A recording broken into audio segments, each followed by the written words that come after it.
felt, counted, named the thing about which you have an opinion? Was it the man who told you, or the man who told him, or someone still further removed? And how much was he permitted to see? Walter Lippmann, from Public Opinion, 1922. World War I taught sobering lessons to intellectuals of the 1920s. Nations on both sides of the conflict heavily propagandized their own citizens, each side convincing their own public that they were existentially threatened by cartoonish villains on the other side. Through that process, nations were able to send seemingly endless soldiers to their front lines, each side fighting in their own version of reality. The propaganda worked so well that the fighting became difficult to stop, making the war longer and more deadly than it otherwise probably would have been. So emerging from the haze and the confusion of World War I was this new generation of intellectuals, with Walter Lippmann probably being the most famous, that were especially concerned with this ability to manipulate the public and the concerns that posed for the social order. At the same time, there was this new technology developing that seemed especially suited to do that manipulation, which was the radio. Radio was a compelling technology, which meant that relatively few people, the people who owned radio stations, could reach a huge audience, which meant that they had a potentially huge influence that could be used nefariously and without accountability. These days we have the internet, so if the government or maybe news organizations lie to us or misrepresent something, citizens can go on social media and maybe upload a video to show us what's actually happening. So that's not perfect, but it's at least some kind of check against centralized power. But people at the time didn't have that. So to a greater extent, they had to trust what they heard on the news. That meant that those who were in charge of delivering news at the time had a lot of power. They had a lot of power in telling the public what was happening in the world. And even through subtle manipulations, like using certain words or omitting certain facts, they could shape how the public felt about those things. So that brought out a concern for democracy. And from that came a doctrine of social responsibility, especially when it came to those who were in charge of delivering the news. One manifestation of that doctrine of social responsibility came from the government. In order to promote free thinking among the public and a more stable democracy, people thought the government needed the ability to regulate big corporations, and in this case, news organizations, in case they behaved irresponsibly. So that shaped the Radio Act of 1927, which gave the government the power to grant or revoke licenses to operate on radio waves based on how stations fell within the public interest, public convenience, or public necessity. It's questionable how useful that clause of the Radio Act actually was, or how often it was actually enforced. But it set the stage for what happened with television about 20 years later. So, let's get to that. By the end of the 40s, television was entering mass production and was becoming affordable for average American households. It was clearly a more compelling technology than radio, and was clearly set to be the next big thing in terms of popularity and influence. And again, the same concerns were posed, that a few people owning a few corporations, three to be exact, CBS, NBC, and ABC, would have huge influence in shaping public opinion, influence that could be used irresponsibly. So again, it was thought that the preservation of democracy depended on a responsible press. Regulators at the FCC used the Radio Act of 1927 as a precedent to also regulate television. So if broadcasters wanted to be granted a license to operate on publicly owned airwaves, they had to demonstrate that they included programming that was in the public interest. The FCC also implemented the Fairness Doctrine in 1949, which said that stations had to dedicate some of their time to controversial matters of public interest, and while doing it, show both sides of the issue. So that was a lot of exposition to set us up for this moment. So we're now leaving the 40s and entering the 50s. Technology was maturing, and productions coming from these stations were cutting edge for their time. But there was this public interest requirement from the FCC that the station owners were anxious to be in compliance with. And the way they did it was through their news programs. They essentially created non-profit news programs. So news programs at the time typically took losses, and shareholders understood that it was required in order for the stations to stay on air. Which means, if you're following what I'm saying, that we had a new, exciting medium, which was fascinating huge audiences, and creating news that was curated to the highest standards of the time. And those news programs weren't expected to make any money. So then you might ask, if the news at the time wasn't shaped by profit-seeking principles, then what principles did shape the news? And pretty much everyone from the main three networks will give you the same answer, and that's some sort of version of the doctrine of social responsibility. Within the profession, it meant following a code of ethical journalism. Here's Walter Cronkite, arguably the biggest anchor from the time period, giving his version of it. The video is low quality, so I'm just going to put it on screen here. Never had to give an opinion, never wanted to give an opinion. Never any desire to be an editorialist. By the way, he's talking about how rare and uncomfortable it was for him to give his famous editorial on the Vietnam War. I thought the higher calling was to try to get the facts straight and report them impartially, fairly. So the gold standard at the time of that doctrine, as recognized around the world, was the New York Times. So television news and news of all types around the world looked to the New York Times as a model of what professional journalism should look like.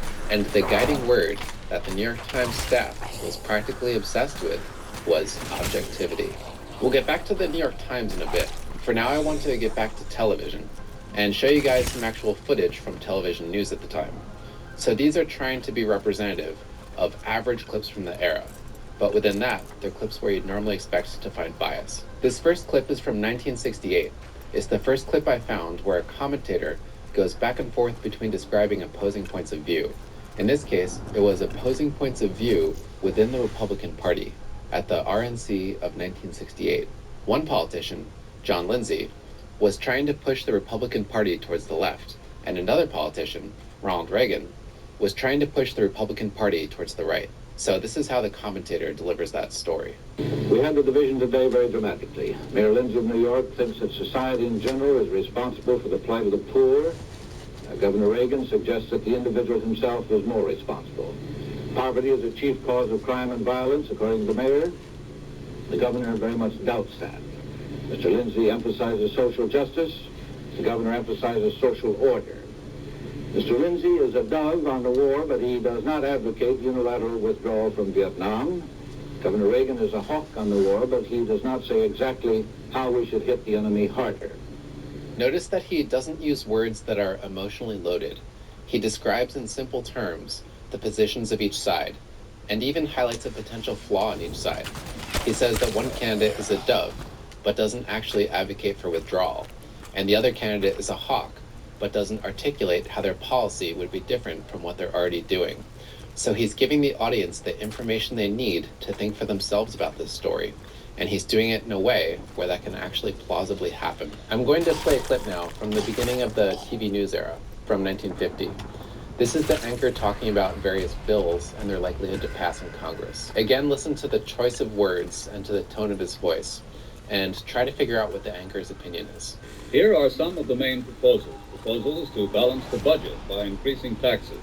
Mr. Truman asked unsuccessfully for those taxes last year. Now again, the report is increased taxes are unlikely to pass. Instead, Congress will aim to revise the entire federal tax structure. Speaker Rayburn said that this afternoon. Another plan, expansion of the Social Security law. It would increase benefits to retired workers. It's considered certain to pass since this is an election year. One of the hottest issues is civil rights legislation. Anti-lynching and other bills to protect the rights of minority groups are unlikely to pass. The Southern Bloc is expected to filibuster. To protect the nation's tenants, continuation of rent control is proposed. Strong arguments from tenants and landlords. Action uncertain. I don't know about you, but I thought that was remarkably unbiased. He uses this formal, controlled cadence with his voice that makes it remarkably hard to tell what he actually thinks. So my point here is that this is what you could expect from the TV news of the era. So to round this section out, I'm going to play one more clip. This is of Walter Cronkite delivering George Wallace's election results. George Wallace was a pro-segregation third-party candidate in 1968, who actually did surprisingly well for a third-party candidate. I'm actually not sure what Walter Cronkite's opinions were, but I'm guessing that he wasn't a fan of George Wallace, and I'm guessing that he was against segregation. So I saw this as a moment that might have been difficult for him to keep his emotions out of, and maybe tempting to put his bias into. So with that in mind, let's see how Walter Cronkite delivers the news. In electoral votes, George Wallace carried only 5 deep South states, but he piled up the largest number of popular votes of any third-party candidate in history. And in that, he said, he considered his candidacy successful. His reaction to the outcome came at a news conference in Montgomery, Alabama. Of course, I want to draw your attention to 5 things. 1 is that they bothered to cover George Wallace at all. 2, they covered probably the 2 most important parts of the story, that Wallace lost, but also that he did surprisingly well for a third-party candidate. The 3rd thing is that they bothered to inform the audience that he won the most popular votes of any third-party candidate in American history. 4th, they even cut to George Wallace to let him react to the results. The 5th thing is that they did the whole thing in unemotional language. They didn't try to tell the viewer how to feel about it. And Cronkite also delivered the story, I would say, remarkably neutrally. To my ear, he started the bit sounding a little bit annoyed. In electoral votes, George Wallace carried only 5 deep South states, But then he recovered and delivered the rest of the segment pretty neutrally. but he piled up the largest number of popular votes of any third-party candidate in history. And in that, he said, he considered his candidacy successful. So when Cronkite says, I thought the highest calling was to try to get the facts straight and report them impartially, fairly. to me that doesn't ring hollow. I can watch his footage and actually see what he was talking about, even with a subject like George Wallace. And again, the New York Times was the institution that was largely responsible for setting those standards in journalism at the time. Since the New York Times is obviously a newspaper, they controlled their bias by controlling their writing style. So the New York Times developed a heavily controlled writing style. They stripped out any language that was emotionally manipulative, and instead they chose phrasing that was as neutral as possible. And they also didn't interpret anything, because interpreting things would mean putting their own opinion into it. So they just tried to report factually on what was happening in the world in as neutral language as possible. Here's the paper from 1962 again. This is just a random paper I bought from the time period, so there's nothing special about it. If you look at the headlines on the first page, you should be able to see the neutral style I was just talking about. I'll read a few. Indians retreat as Chinese press massive attack. That right there is already a good example. Niels Bohr is dead at 77. Pioneer in exploring atom. McCloy resumes Cuba discussions with some Russian name. The articles themselves are written in a similar style, which I'm not going to read for the sake of not boring us. But there's one headline in particular on the second page that caught my eye that I want to draw our attention to. This is about Nikita Khrushchev announcing a new economic policy. So consider the context here. This is in the middle of the Cold War, and this is an American paper writing about Soviet economic policy. So consider the possibilities to spin that. Headlines you could write that would even in subtle ways make the Soviet policy look bad. So really the possibilities are endless there. Even a headline like Khrushchev tries again. So with that in mind, this is the headline that the New York Times chose. Khrushchev set to chart economic course. I personally think that's incredible. To me, that headline is like the epitome of neutrality. This is why people looked up to the New York Times so much. This is probably a good time to say that the most blatant bias that I saw in TV news at the time was precisely in that regard. So TV news didn't try to be neutral when it came to communism abroad. They were blatantly pro-American and anti-communist. If you remember the clip from the beginning of the video. And a very good evening, everybody, coast to coast. This is how the anchor begins that show. The communists over in Korea have been yelling quite a bit lately, louder than usual too, rejecting the final truce proposals for one thing, filibustering during the meetings, charging that General Colson openly admitted that there has been bloodshed at Koji and that the prisoners there could expect humane treatment in the future. As a matter of fact, that's what Colson did say, but as his superior puts it, that was a statement secured by unadulterated blackmail. But this is the same anchor that delivered this news, where it was so hard to tell what he actually thought. Strong arguments from tenants and landlords. Action uncertain. So when we're calling the news at the time unbiased, we're calling it unbiased within the spectrum of mainstream American values. Journalists from the major 3 networks and from the New York Times tried for the most part to give Americans news they could consume without feeling disrespected, that gave them the information they needed without being manipulated. I think this is all leading to a question that goes something like, well, okay, if that was how the news was in the 50s and 60s, then why isn't the news like that anymore? In my opinion, this is where things get really interesting. so I'm going to answer it, but this is kind of a bonus, so I'm going to pick up the pace just a little bit. A good place to start is with Joe McCarthy. Those who would destroy this nation will go on and on. Joe McCarthy made claims in the 50s about a widespread communist conspiracy in America, in large part without evidence. It was thought at the time that the duty of the press was to report what politicians said without challenging it. So that's what the news did. They reported what McCarthy said without challenging it, with the notable exception of Edward R. Murrow. Once McCarthy fell and his lack of evidence became clear, people started to look at the press as being complicit in McCarthy's rise to power. So that episode made the gears start turning in the heads of a lot of journalists. They started to think that they had to start calling a lie, which meant journalists might take less of a passive, dead-center approach to their work, and more of an active approach that picked sides if they thought the facts lined up with that side. The 60s and the 70s brought in influence from the left. By the 70s, journalism degrees had become popular and were becoming a requirement if you wanted to work for a prestigious news organization. And the universities producing these degrees leaned left, making these news networks increasingly filled with left-leaning people over time. It was also an especially radical time to be on campus. Campus radicals at the time felt an overriding urge to change.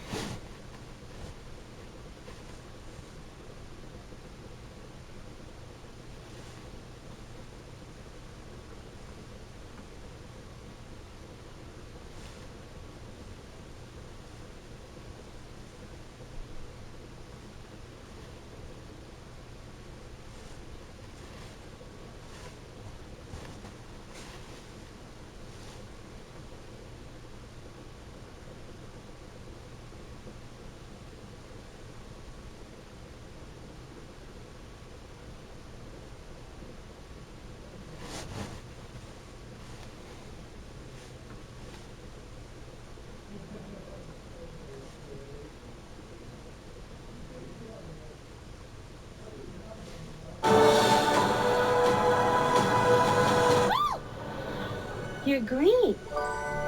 One of the few perks of getting older is revisiting your favorite movies and discovering new layers of meaning that emerge against a different social backdrop, like listening to an old album on upgraded speakers. I recently rewatched Inglourious Basterds, and man, these Tarantino revisionist fantasies really are something special.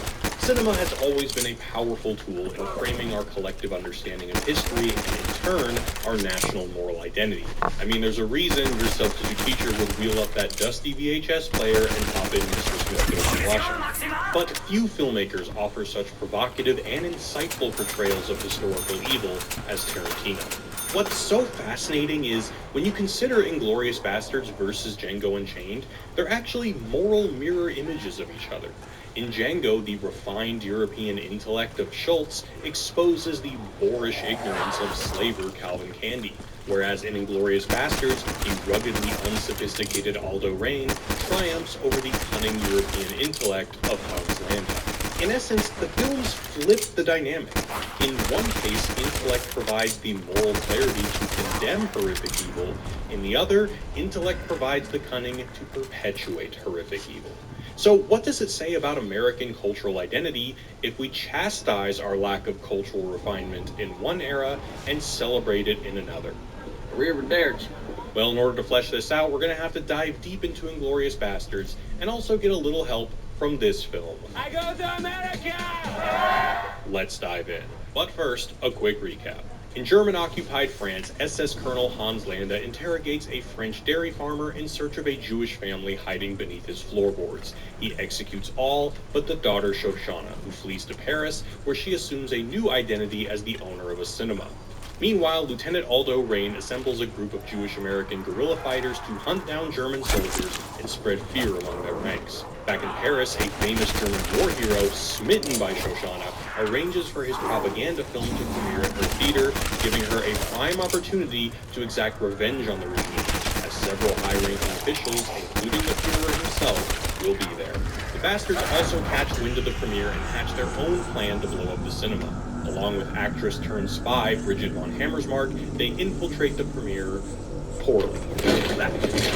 Landa sees an opportunity to end the war and get rich, so he defects and allows Shoshana's plan to succeed. Aldo accepts Landa's surrender, but not before carving a permanent reminder of his allegiances into his forehead. The end. I think this just might be my Mexican. One of the most brilliant things about the characterization of Hans Landa is how he aligns with three key post-war evaluations of German culture. He's sophisticated, bureaucratic, and opportunistic. Let's start with Landa's refined demeanor. Dude's impeccably polite, even charming when he visits the La Petite farm. He's got good manners, he's complimentary, but this of course is an insidious tactic, and that's kind of the point. He speaks at least English, German, French, and Italian fluently, and is quite the pastry connoisseur, keen on the best street in Paris, and insistent that not a single bite be enjoyed without the authentic experience. I just have to take a second and appreciate how good this scene is. There are a lot of interpretations as to the significance of the cream as it gets this palpable close-up. Not only is dairy a disturbing reminder of the tragedy at the farm, but for me, the delectable visual pulls us into Shoshana's perspective as she fights the temptation to surrender to her circumstances and possibly even enjoy being the girlfriend of a high-ranking German officer. It's so uncomfortable and so captivating. Anyway, Landa's also got a sharp sense of style. He sports the Hugo Boss threads and does his work with a dip pen, even though fountain pens were common at the time. Here, Hans personifies a reckoning with German intellectual culture. How could a nation that produced Kant, Hegel, Beethoven, Brahms, Goethe, and Einstein also be responsible for such horrors? Landa embodies this dissonance between Germany's esteemed cultural achievements and its severe moral failings. Landa's also bureaucratic and organized. He persecutes innocents not with a machine gun, but with a pen and notebook. Here again is an alignment with the post-war realization that some of the greatest evils were perpetuated not by sadistic maniacs, but by detached bureaucrats, what philosopher Hannah Arendt termed the banality of evil. Germany was renowned for its bureaucratic efficiency, perhaps best epitomized by the German Postal Service, a source of global admiration for its reliability and complexity. Those same procedural competencies were horrifically redirected to facilitate systematic, large-scale atrocities, as depicted in last year's The Zone of Interest. Polish philosopher Zygmunt Bauman dubbed this moral blindness, basically that an emphasis on hyper-rational systemic thinking enables people to detach from the moral implications of their actions. Finally, Landa is awful systemic thinking, as depicted in last year's The Zone of Interest. Polish philosopher Zygmunt Bauman dubbed this moral blindness, basically that an emphasis on hyper-rational systemic thinking enables people to detach from the moral. Polish philosopher Zygmunt Bauman dubbed this moral blindness, basically that an emphasis on hyper-rational systemic thinking enables people to detach from the moral implications of their actions. Finally, Landa is opportunistic. Toward the systemic thinking enables people to detach from the moral implications of their actions. Finally, Polish philosopher Zygmunt Bauman dubbed this moral blindness, basically that an emphasis on hyper-rational systemic thinking enables people to detach from the moral implications of their actions. Finally, Landa is opportunistic. Toward the end of the movie, he spots an opportunity to end the war by betraying the German high command, getting rich in the process, and even securing some prime real estate on Nantucket Island. This echoes the claim that many of the war's worst perpetrators weren't ideologically committed, but just went along with the regime for personal gain. For example, some claim that political philosopher Carl Schmitt only changed his ideas to align with the right in order to secure powerful positions. This, of course, is contested. Hans even puts dynamite near the Führer's chair, not the behavior of a card-carrying ideologue. In contrast to Landa's old-world decadence, Aldo Raine represents the symbolic moral superiority of America's frontier spirit. The name Aldo Raine is a nod to the actor Aldo Ray, famous for playing the quintessential American everyman, including roles in war films such as The Green Berets and Men at War. Unlike Hans, Aldo is anything but refined. He's a rough-and-tumble southern boy from Tennessee with a colorful past as a bootlegger. Aldo's accent is so over the top that he makes the Germans sound like Oxford graduates. That's a pretty exciting story. What's next? Lies on the ice? He says debit when he actually means debt. You join my command. You take on debit. He can't pronounce sandwich. Everyone, eat a sauerkraut sandwich again. and mispronounces European names with abandon. You know what sit down means, Warner? Including the name of the one German guy in his squad. Sergeant Hugo Stiglitz. Everybody in the German army said Hugo Stiglitz. He iconically botches the mission with his god-awful Italian. Corretto. And his crew's knowledge of other cultures are basically limited to stereotypes. In this way, Aldo's actually reminiscent of Calvin. Si c'est cela qu'il préfère. He doesn't speak French. Don't speak French to him. It'll embarrass him. Whereas Hans is orderly and strict with rank. Ja, verdächtig geklungen werden Schütze, der den Befehl eines Stundenführers stellt. Aldo is defiant and loves to bend the rules. You'll be shot for this! Nah, I don't think so. More like chewed out. I've been chewed out before. And while Hans's violence is cold and bureaucratic, Aldo's is raw and visceral. There's a nice embodiment of this contrast in the ornate snuff box Aldo uses that he likely lifted off a dead German soldier, a no-nonsense Southern boy wielding a dainty high society trinket. This underscores a crucial element of American mythology, the triumph of rugged and practical American values over European cultural and intellectual elitism. The morally upstanding American icon doesn't need Kant's categorical imperative, his values come from his gut. It's no accident that the theatrical poster features a German helmet hanging from a baseball bat, a symbol of America's national pastime that held little appeal in Europe. However, it's important to recognize that this portrayal of the rough and ready American hero is rooted in a specific cinematic tradition that the film pays homage to.